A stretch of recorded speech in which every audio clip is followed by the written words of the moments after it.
ప్రియమైన ప్రేమధార టీవీ వీక్షకులకు యేసుక్రీస్తు శ్రేష్టమైన నామంలో శుభములు. నేటి సందేశానికి స్వాగతం పలుకుచున్నాము. ఐగుప్తుకు వెళ్ళిన ఇశ్రాయేలు కుటుంబము 70 మంది. అబ్రహాము వాగ్దానం ప్రకారము వారు విస్తరిస్తున్నారు. యాకోబు ఐగుప్తులో కొంతకాలం జీవించాడు. ఐగుప్తులో యాకోబు ఇశ్రాయేలు ఆధ్యాత్మిక వైఖరి నడవడికలో ఎంతో అభివృద్ధి చెందాడు. దేవుని కృపలో వేగంగా ఎదిగాడు. ఐగుప్తులోనే ఇశ్రాయేలు జాతిగా రాజ్యంగా విస్తరించింది. ఇశ్రాయేలీలు ఐగుప్తులో కాపరులుగా గుర్తించబడ్డారు. ఐగుప్తులో కాపరులంటే ఎవరికీ ఇష్టం ఉండదు. మంచి కాపరి అయిన ప్రభువును లోకం ద్వేషించింది. యాకోబు కుమారులు కుటుంబము సభ్యులందరి పేర్లు వ్రాయబడి ఉన్నాయి. ఇదే విధంగా ప్రభువును తమ స్వీయ రక్షకునిగా అంగీకరించిన వారి పేర్లు జీవ గ్రంథంలో నమోదు చేయబడి ఉన్నాయి. ప్రియ సహోదరి, స్నేహితుడా, నీ పేరు జీవ గ్రంథమందు వ్రాయబడి ఉన్నదని చెప్పగలవా? ఒకవేళ ఈ ప్రశ్నకు జవాబు లేకపోతే ఇదే మంచి తరుణము, ఇదే రక్షణ దినము. ఇక నేటి సందేశంలో యాకోబు యొక్క అంతిమ జీవితంలోని కొన్ని శ్రేష్టమైన విషయాలను తెలుసుకుందామా? సోదరీ సోదరులారా, ఈరోజు మన పాఠం ఆదికాండం 47వ అధ్యాయం 1వ వచనం నుండి 48వ అధ్యాయం 16వ వచనం వరకు జాగ్రత్తగా వినండి. ఈ అధ్యాయం సారాంశం: యోసేపు ఫరోకు తన తండ్రిని సహోదరులను పరిచయం చేశాడు. ఫరో వారిని అడిగాడు, మీ వృత్తి ఏమిటి? వారన్నారు, అయ్యా, మేము గొర్రెల కాపరులము, చిత్తగించండి, మా దేశంలో కరువొచ్చింది, కొన్నాళ్ళు ఇక్కడ బ్రతుకుదామని వచ్చాము. ఫరో యోసేపునకు అనుమతి ఇచ్చాడు. వారు గోషేను ప్రాంతంలో యథేచ్ఛగా జీవించవచ్చు. యాకోబు ఫరోను దీవించాడు. ఫరో అడిగాడు, నీవు జీవించిన సంవత్సరాలు ఎన్ని? యాకోబన్నాడు, నేను యాత్ర చేసిన సంవత్సరాలు 30. నేను జీవించిన సంవత్సరాలు కొంచెమే, దుఃఖసహితమైనవి. నా పితరుల యాత్రాకాలంలో వారు జీవించిన సంవత్సరములన్నీ కాలేదు. ఫరో వారికి రామసేసు అనే చోటును స్వాస్థ్యముగా ఇచ్చాడు. యోసేపు వారికి ఆహారమిచ్చి పోషించాడు. అప్పుడు అంతటా కరువొచ్చింది. యోసేపు ప్రజలకు ధాన్యం సరఫరా చేశాడు. ప్రజలు తమ పశువులను పొలాలను ప్రభుత్వానికి వశం చేశారు. యాజకుల భూములు తప్ప మిగతా పొలమంతా ప్రభుత్వం స్వాధీనం చేసుకుంది. యోసేపు వారికి విత్తనాలు సరఫరా చేశాడు. పంటలో 5వ వంతు ప్రభుత్వానికి వారు శిస్తు కట్టే ఏర్పాటు చేశాడు. ఇశ్రాయేలీయులు గోషెను ప్రాంతంలో నివసించి ఆస్తి సంపాదించుకొని సంతానాభివృద్ధి చెంది మిగుల విస్తరించారు. యాకోబు ఈజిప్టు దేశంలో 67 సంవత్సరాలు బ్రతికాడు. చనిపోయేటప్పటికి అతని వయస్సు 147 ఏండ్లు. తన అవసాన దశలో యాకోబు తన కుమారునితో ప్రమాణం చేయించాడు, నన్ను ఈజిప్టులో పాతిపెట్టకూడదు, నా పితరులతో వారి సమాధుల్లోనే నన్ను పాతిపెట్టాలి. అప్పుడు యాకోబు తన మంచపు తలగడ మీద వంగి దేవునికి నమస్కారం చేశాడు. శ్రోతలు వింటున్నారా? యోసేపు వ్యవహార దక్షత ఎంతో గొప్పది. గోషెను ప్రాంతం వారికిప్పించాడు. రామసేసు ప్రాంతం వారికి లభించింది. కాపరులు అంటే ఈజిప్టు వారికి చిన్న చూపు. అందుచేత ఎవరికీ అసూయ కలగదు. తమ పనేదో తాము చేసుకుపోతారు. యాకోబు ఫరో ఎదుట ఒక యాజకుడుగా నిలిచి అతణ్ణి దీవించాడు. తన జ్యేష్ఠత్వాన్ని ఇప్పుడు ప్రయోగిస్తున్నాడు. కుటుంబంలో జ్యేష్ఠుడే యాజకుడు. ఇప్పుడతడు ఇశ్రాయేలు. ఫరో ఈజిప్టుకు రాజైతే సర్వభూమికి రాజైన దేవుని యాజకుడు యాకోబు. నీ వయస్సెంత అని రాజు అడిగితే మునుపటి యాకోబులాగా కాదు, ఇప్పుడు నిగర్విగా, వినయంగా తనను తాను తగ్గించుకొని మాట్లాడుతున్నాడు. అతనిలో మార్పు, ప్రవర్తనలో పరివర్తన తేటగా కనపడుతున్నాయి.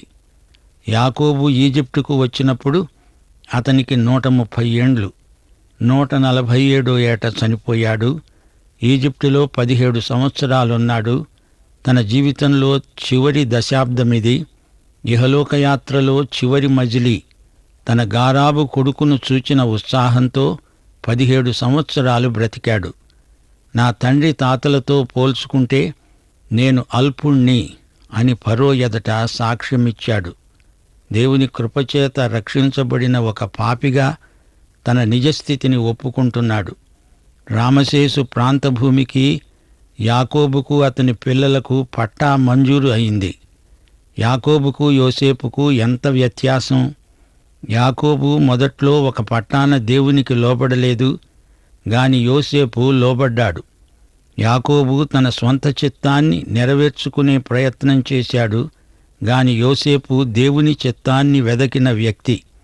యాకోబు కోసం దేవుడెంతో ప్రయాసపడవలసి వచ్చింది.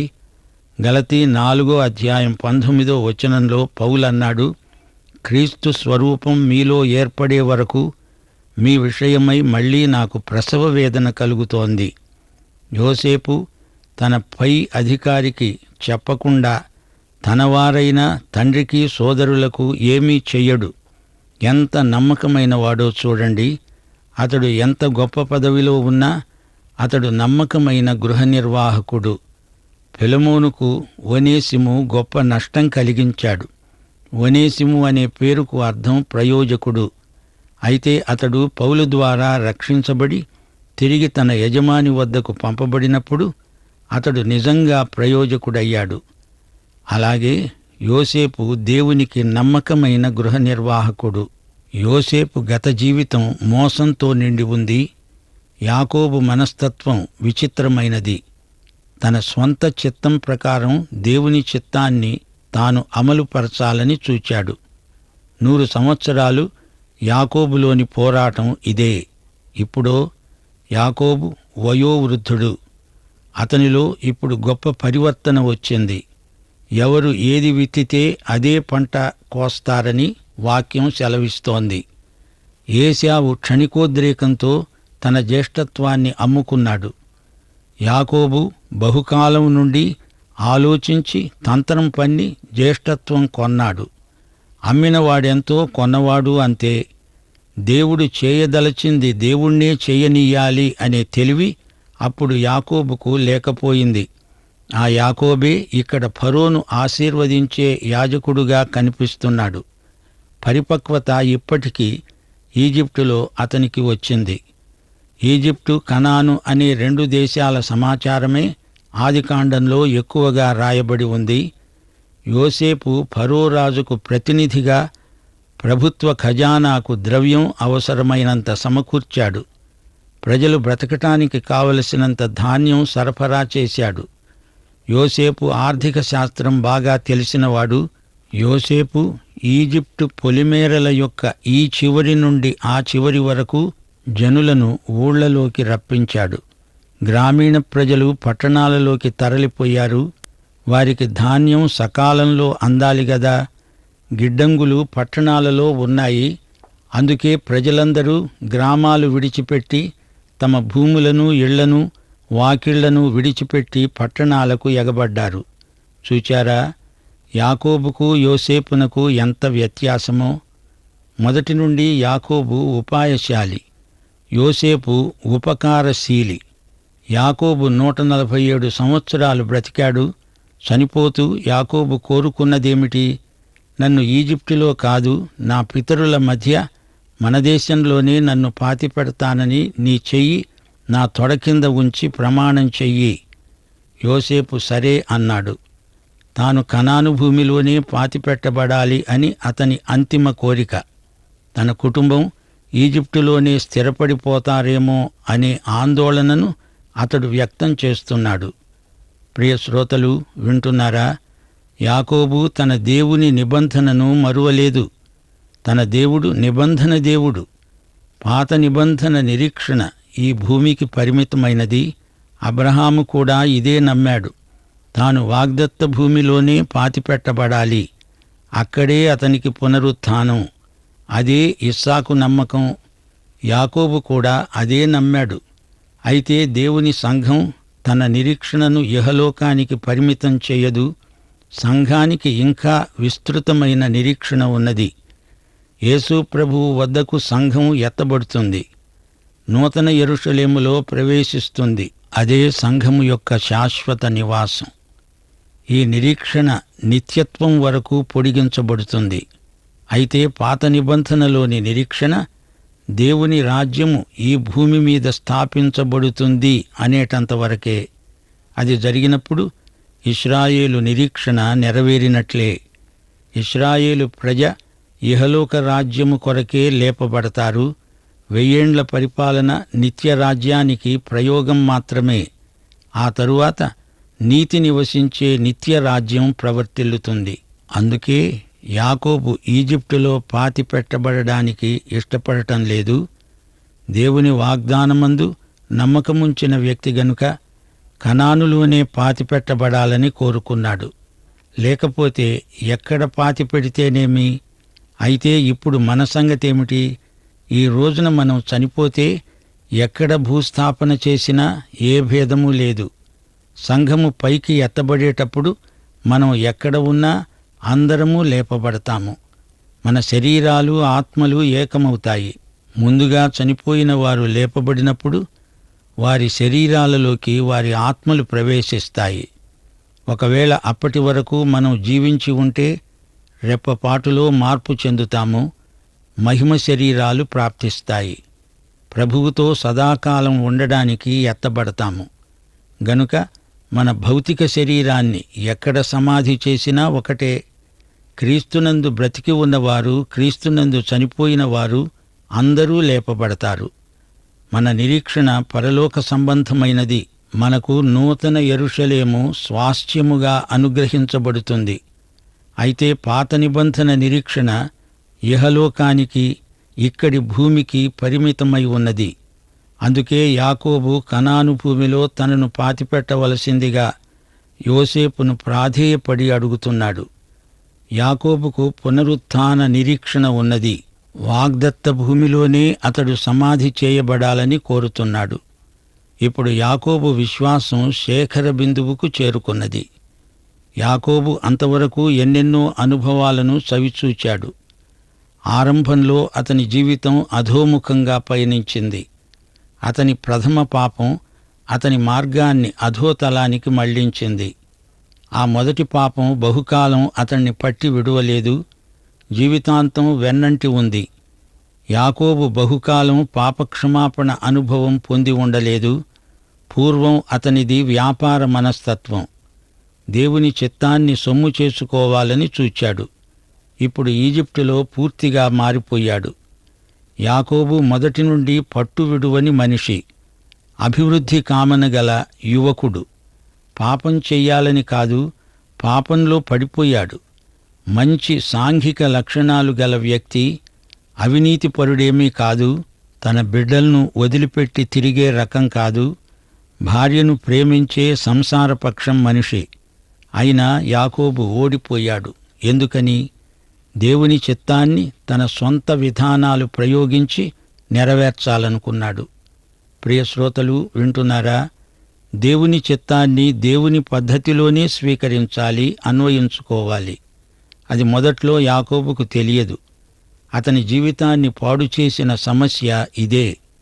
యాకోబు కూడా మొదటి నుండి యిర్మీయాలాగా ప్రార్థించి ఉంటే ఎంత బాగుండేది.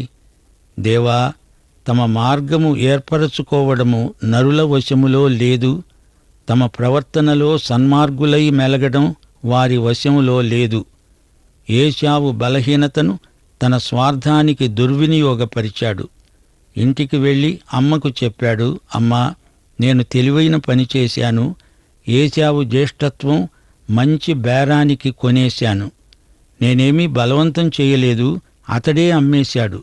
ఇందులో నా తప్పేమీ లేదు అంటూ అమ్మ దగ్గర బీరాలు పలికాడు. అప్పుడు యాకోబు ప్రకృతి సంబంధి. దేవుడు తనకు జ్యేష్ఠత్వం ఇవ్వదలుచుకున్నది ఇలా కాదు. రక్షణ లేని మానవుడు ప్రకృతి సంబంధి.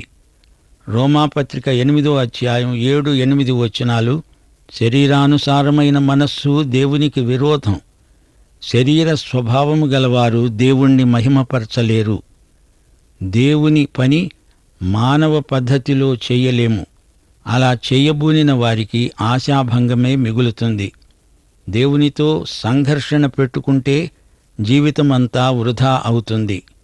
యాకోబు అదే పని చేశాడు. యోసేపు తన తండ్రిని మొదటి నుండి బాగా గమనించాడు. తండ్రి చేసిన తప్పు తాను చేయకుండా జాగ్రత్త పడ్డాడు. అందుకే యోసేపు దేవుని దృష్టిలో గొప్పవాడయ్యాడు. గాని అతని తండ్రి యాకోబు వృధాప్రయాసతో దేవునితో పెనగులాడాడు. ప్రియ శ్రోతలు వింటున్నారా? ఈజిప్టులో తాను ఉన్న 17 సంవత్సరాల జీవితం ఆత్మ సంబంధమైనది గాని అంతకు ముందు ప్రకృతి సంబంధి అయి ఉండి శరీరానుసారంగా ప్రవర్తించాడు. ఈ సంగతులన్నీ ఈజిప్టులో యాకోబు మనస్సులో మెదులుతూ ఉండేవి. శాశ్వతమైన ప్రేమతో దేవుడు మనల్ని ప్రేమిస్తున్నాడు. ఆయన ఎంతైనా విశ్వసనీయుడు. శరీర విధానాలు ప్రయోగించి దేవుని ప్రణాళికను అమలుపరచటం అసాధ్యం. ఏ మనుష్యుడు తనకు తానే జ్ఞానిని అనుకోవడానికి వీల్లేదు. దేవుని యందు భయభక్తులు కలిగి చెడుతనం విడిచిపెట్టాలి. జ్యేష్ఠత్వం విషయంలో యాకోబు వ్యవహరించిన తీరు స్వార్థపూరితం. అదొక బేరం. రెబ్కా యాకోబుతో కలిసి ఉపాయం ఆలోచించింది. తల్లి కొడుకు కలిసి ఇస్సాకును మోసగించారు. తల్లి చెబితే కొడుకు చేశాడు. అయితే ఇందులో యాకోబు బాధ్యత ఎంతవరకు? నాకు తెలియదు, మా అమ్మ చేయమన్నది నేను చేశాను అంటే సరిపోదు. ఈ మోసానికి యాకోబు పూర్తి బాధ్యత వహించాల్సి ఉంది. ఏ మార్గం అవలంబిస్తే ఏమి, ఫలితం కదా ముఖ్యం అనుకున్నాడు యాకోబు. అలా కాదు. దేవుని దృష్టిలో విధానం ఎంత ముఖ్యమో ఫలితం కూడా అంత ముఖ్యమే. మంచి ఫలితం కోసం చెడ్డ పద్ధతి యాకోబు వాడి పెద్ద తప్పే చేశాడు. మోసం చేసే వ్యక్తికి జీవితాంతం వరకు మనస్సాక్షిలో రభస ఎక్కువవుతూనే ఉంటుంది. వాస్తవాన్ని ఎదుర్కోలేక పారిపోయే భగ్నజీవులతో, పిరికివారితో పిచ్చి ఆసుపత్రులు నిండిపోతున్నాయి. ప్రియ శ్రోతలు, 4 వ్యక్తులను ఇంతవరకు మీకు పరిచయం చేశాము. ఒకడు ఇస్సాకు. ఇతడు కుటుంబంలో తండ్రి, బలహీనుడు, భోజన ప్రియుడు. పక్షపాతం అతనిలో గూడు కట్టుకొని ఉంది. వృద్ధుడే కాని కుటుంబ ప్రేమ సంబంధాలలో ఆధ్యాత్మికంగా అపరిపక్వ స్థాయిలో ఉన్నాడు. 2 ఏశావు. ఇతడు చేజేతులా చేసుకున్నదంతా అనుభవించాడు. జ్యేష్ఠత్వపు హక్కును కాలరాచివేశాడు. దాని దుష్ఫలితమే అతని నెత్తిమీదికి వచ్చింది. 3 యాకోబు. ఇతడు తన మోసానికి తగ్గ ప్రతిఫలం అనుభవించాడు. జీవితంలో విలువైన కాలం 2 దశాబ్దాలు వృధాగా పాడైపోయాయి. కారణం అతని మోస ప్రవృత్తి. 4 రెబ్కా. ఈమె కూడా తాను స్వయంగా చేసుకున్నదంతా అనుభవించింది. తన గారాబు కుమారుణ్ణి ఆమె తిరిగి చూడలేదు. కొడుకుకు మోసం నేర్పింది. చివరికి తన కొడుకును తిరిగి చూడకుండానే చనిపోయింది. సోదరీ సోదరులారా, దేవుని ప్రభుత్వంలో నియమం ఒకటి ఉంది. ఎవడు ఏది విత్తితే అదే పంట కోస్తాడు. దేవుడు పక్షపాతి కాడు. ఎంత గొప్ప భక్తుడైనా మానవ పద్ధతుల్లో దేవుని సంకల్పాన్ని నెరవేర్చాలనుకోవడం అవివేకం. రోమాపత్రిక 8వ అధ్యాయం 28వ వచనం ప్రకారం దేవుణ్ణి ప్రేమించేవారికి, అనగా ఆయన సంకల్పము చొప్పున పిలువబడిన వారికి సమస్తము వారి మేలు కొరకే సమకూడి జరిగేటట్లు చేస్తాడు దేవుడు. మన జీవితంలో ఉపాయాలు పనిచేయవు. దేవుని చిత్తము ఆయనకు అనుకూలమైన పద్ధతుల్లోనే నెరవేరుతుంది. ఆదికాండం 47వ అధ్యాయం నుండి యాకోబు జీవితంలోని చివరి ఘడియలు మన ముందు ఉంచబడినాయి. ఇప్పుడు యాకోబు ఆత్మ సంబంధి. ఆధ్యాత్మిక జీవితంలో అతడు చిట్ట చివరికి పరిపక్వతను పుంజుకున్నాడు. దేవుణ్ణి మహిమపరిచే విధంగా మనము దినదినము ఎదుగుతూ దేవుని కృపలో వర్ధిల్లుతూ ఉండాలి. ఆత్మ ఫలం పరిపక్వం కావాలంటే దానికి కొంతకాలం పడుతుంది. యాకోబు విషయంలో దేవుడు ఎంతో దీర్ఘశాంతం చూపాడు. ఇప్పుడు అతని జీవితంలో ఇది అవసాన కాలం. ఆదికాండం 48వ అధ్యాయం 1 నుండి 16వ వచనం వరకు.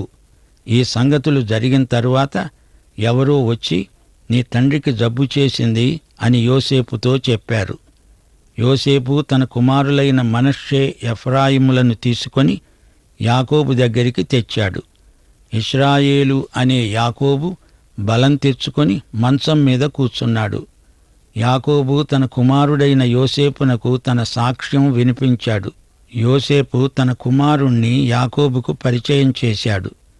యాకోబు తన మనుమలను ముద్దు పెట్టుకుని కౌగలించుకున్నాడు. యోసేపు యాకోబు ఎడమ చేతి వైపు తన కుడి చేత ఎఫ్రాయిమును, యాకోబు కుడి చేతి వైపు తన ఎడమ చేత మనష్షేను పట్టుకొని వారిద్దరినీ యాకోబు దగ్గరికి తెచ్చాడు. మనష్షే పెద్దవాడైనందున యాకోబు తన చేతులను యుక్తిగా చాచి చిన్నవాడైన ఎఫ్రాయిము తల మీద తన కుడి చేతిని, మనష్షే తల మీద తన ఎడమ చేతిని ఉంచాడు. యాకోబు వారిని ఆశీర్వదిస్తూ అన్నాడు, నా పితరులైన అబ్రహాము, ఇస్సాకులు ఎవని ఎదుట నడిచారో ఆ దేవుడు, నేను పుట్టినది మొదలుకొని నేటి వరకు నన్ను పోషించిన ఆ దేవుడు ఈ పిల్లలను ఆశీర్వదించునుగాక. యాకోబు ఆశీర్వచనం గొప్ప ప్రవచనం. ఎఫ్రాయిము, మనష్షే వీరిద్దరూ ప్రత్యేకంగా గోత్రకర్తలవుతారు. అయితే గోత్రాలు 12 గదా, వీరిద్దరినీ కలిపి ఒకే గోత్రం కింద లెక్కించాడు. ఈ 2 అర్ధగోత్రాలే. లేవి ఒక ప్రత్యేక గోత్రంగా లెక్కించబడలేదు. వారు యాజకులు. వారికి భూస్వాస్థ్యం ఇవ్వబడి ఉండలేదు. మిగతా గోత్రికుల మధ్య వీరు యాజకులుగా చెదరిపోయారు. ఎలాగైనా ఏ విధంగా లెక్కించినా మొత్తం మీద గోత్రాలు 12. ఎఫ్రాయిము, మనష్షే వీరిద్దరూ 17 సంవత్సరాల వయస్సు గల యువకులు. యాకోబు తన చిన్న మనవణ్ణి ఎఫ్రాయిమును మొదట ఆశీర్వదించాడు. తన 2 చేతుల వాటం మార్చి యాకోబు ఎఫ్రాయిముకు ఆధిక్యమిచ్చి మనష్షేను అతని కిందికి తెచ్చాడు. యాకోబు తన చేతులను అడ్డంగా తిప్పాడు. ఇక్కడ కూడా యాకోబు తన యుక్తిని ప్రయోగించాడు. యాకోబు తన స్వానుభవాన్ని జ్ఞాపకం చేసుకున్నాడు. తాను ఏశావు కంటే చిన్నవాడు, తనకు జ్యేష్ఠత్వం వచ్చింది. అలాగే ఎఫ్రాయిము చిన్నవాడు, అతనికే జ్యేష్ఠత్వం రావాలి. ఇదే ఆలోచనతో యాకోబు ఈ పని చేశాడు. అందుకే చిన్నవానికే కుడి చేతి ఆశీర్వాదం లభించింది. దేవుని చిత్తం కూడా అదే. దేవుని వాక్యంలో ఇదే నియమం పనిచేస్తూ వచ్చింది. దావీదు తన సోదరులలో అనగా యెష్షయి కుమారులలో చిన్నవాడు. దేవుడు అతణ్ణే ఏర్పరచుకున్నాడు. దీనికి ప్రత్యేక కారణం ఉన్నది. మానవ సహజమైన పుట్టుకను, జ్యేష్ఠత్వాన్ని దేవుడు గుర్తించడు. నూతన జన్మ ప్రాతిపదికపైన దేవుడు కుమారత్వాన్ని అనుగ్రహిస్తాడు. నూతన జన్మ పొందినవారు దేవుని వలన పుట్టినవారే కాని, రక్తము వలన కాని, శరీరేచ్ఛ వలన కాని, మనుష్యేచ్ఛ వలన కాని పుట్టినవారు కారు. మానవ సాంప్రదాయాలను, జ్యేష్ఠ కనిష్ట విధానాలను దేవుడు తల్లకిందులు చేస్తున్నాడు. మనం సహజంగా ఏమనుకుంటాము? జ్యేష్ఠ కుమారునిదే వారసత్వం. కాని దేవుడు అలాంటి జ్యేష్ఠుణ్ణి ఎన్నుకొనడు.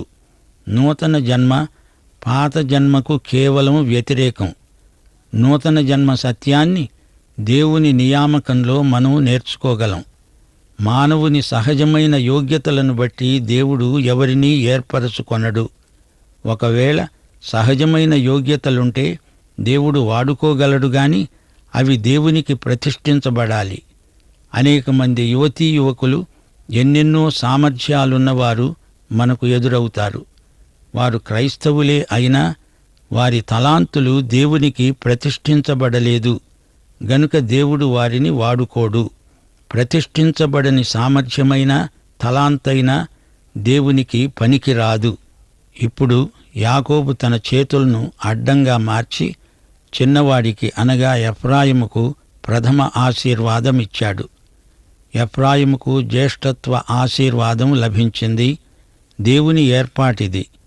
దేవుడు ఈ 2 పిల్లలను అనగా ఎఫ్రాయిము, మనష్షేలను ఆశీర్వదించునుగాక అని యాకోబు వారిని ప్రవచనాత్మకంగా దీవించాడు. దేవుడు తన వాగ్దానము చొప్పున అబ్రహామీయ సంతానాన్ని బహుగా వృద్ధి చేస్తాడు. ఆ వాగ్దానానికి వారసులే ఇస్సాకు, యాకోబు, యోసేపు, ఎఫ్రాయిము. అసలు సంగతి ఏమిటంటే, ఎఫ్రాయిము తల మీద యాకోబు తన కుడి చెయ్యి ఉంచడం యోసేపునకు ఇష్టం లేదు. గనుక అతడు మనష్షే తల మీద యాకోబు చెయ్యి పెట్టించాలని తన తండ్రి చేయి ఎఫ్రాయిము తల మీద నుండి ఎత్తి అన్నాడు, నా తండ్రి, నీ కుడి చెయ్యి మనష్షే తలపై పెట్టు, ఇతడే పెద్దవాడు. యాకోబు అన్నాడు, అది కాదు కుమారుడా, ఈ సంగతి నాకు తెలుసు. మనష్షే కంటే అతని తమ్ముడే గొప్పవాడవుతాడు. పాఠం ఇంతటితో సమాప్తం. ప్రార్థన చేసుకుందాం. పరిశుద్ధుడవైన మా పరమ తండ్రి, నీవు మాకు అనుగ్రహించిన ఈ వాక్య పఠన కొరకై నీకెంతో కృతజ్ఞులం. నీవు మమ్మల్ని ఎంతో ప్రేమించి బైబిలులోని గోత్రకర్తల యొక్క వృత్తాంతాన్ని మాకు నేర్పావు. నీకు మేమెంతో కృతజ్ఞులం. ప్రియ తండ్రి, మా శ్రోతలందరూ నీ వాక్య ప్రయోజనము పూర్తిగా పొందాలని, నిన్ను మహిమపరచాలని, నీ కృపను అనుభవించాలని వేడుకుంటూ యేసుక్రీస్తు వారి దివ్యనామమున ప్రార్థన చేస్తున్నాము తండ్రి. ఆమేన్. ప్రియులారా, ఇంతవరకు విన్న సందేశం ఎంతగానో మిమ్మల్ని ఉజ్జీవింపచేసిందని నమ్ముతున్నాం. ఐగుప్తులో యాకోబు పేరు ఇశ్రాయేలుగా గుర్తింపులోకి వచ్చింది. ఐగుప్తులో కాపరులంటే ఎవరికీ ఇష్టం లేదు. యోసేపును బట్టి వారు ఐగుప్తులోనే ఉండిపోయారు. యోసేపు సమస్త ప్రజల కొరకు ఐగుప్తుకు అమ్మివేయబడ్డాడు. అదేవిధంగా యేసు అమ్మివేయబడ్డాడు. ఈ లోకం కొరకు, నశించిన వారి కొరకు క్రయధనం చెల్లించాడు. యేసు కాలం సంపూర్ణమైనప్పుడు యుక్త కాలమున భక్తిహీనుల కొరకు, నీ కొరకు, నా కొరకు మరణించాడు. కాబట్టి ప్రభువు వద్దకు వచ్చిన వారికే నిత్య రక్షణ, నిత్యశాంతి, నిత్య జీవం లభిస్తాయి. యాకోబు అనేక అనుభవాల తర్వాత విశ్వాసంలో బలపడ్డాడు. అయితే అనుభవాలు ఎంతమాత్రమూ సత్య సిద్ధాంతాలు కాజాలవు. కేవలం క్రీస్తునందలి విశ్వాసం ద్వారా మాత్రమే విశ్వాసులు పరిశుద్ధులుగా, నీతిమంతులుగా చేయబడతారు. నేటి సగటు మనిషికి విశ్వాసం ద్వారా పరిశుద్ధపరచబడుట ఎంతో అవసరం. ఈ సందేశం విన్న మీరు ప్రభువును విశ్వసించారా? ఈ పాఠంలో ఇవ్వబడిన రక్షణ సందేశం మీరు అంగీకరించినట్లయితే మీ తీర్మానం మాకు తెలియజేయండి. మీ ఆత్మీయ అభివృద్ధికి అవసరమైన సాహిత్యం మరియు సలహాలు పొందగలరు. అట్టి కృప దేవుడు మీకు దయచేయునుగాక. దైవాశీస్సులు.